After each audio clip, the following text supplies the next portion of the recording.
হাই friends, কি খবৰ আপোনালোকৰ? খবৰ নিশ্চয় ভাল আৰু মোৰো ভাল বেয়া দুয়োটাৰে চৰ্দি লাগিছে ফ্ৰেণ্ডছ। চৰ্দি কাহ এই ঠাণ্ডাৰ দিন কটা মানে কি বেছিভাগ মানুহৰে কাহ চৰ্দি আৰু দিনটো ইনাম ছুটি ফ্ৰেণ্ডছ পুটুককৈ গুচি যায়। দিনটো কহেদি যায় গমেই নাপাওঁ।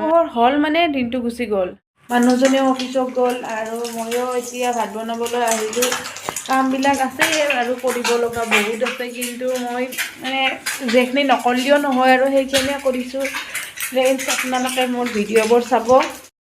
চাউলো শেষ হ'ল মোৰ, হঠাৎ গম পালোঁ। চাউলখিনি ভৰাই লওঁ। এই 25 কেজিৰ বেগ এটা আছিল, সেইটো ভৰাই থলোঁ আৰু এই চাউলবিলাক জাৰিব ফুকিব নালাগে, ডাইৰেক্ট ভালকৈ ধুই কিনে বহাই দিলেই হ'ল।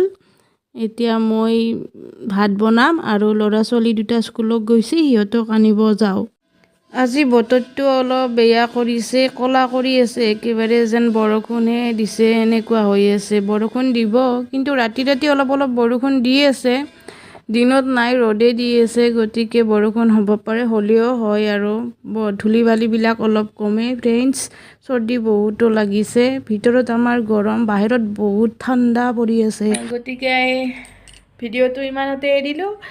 ভাল পালে লাইক শ্বেয়াৰ ছাবস্ক্ৰাইব কৰি দিব। Bye bye.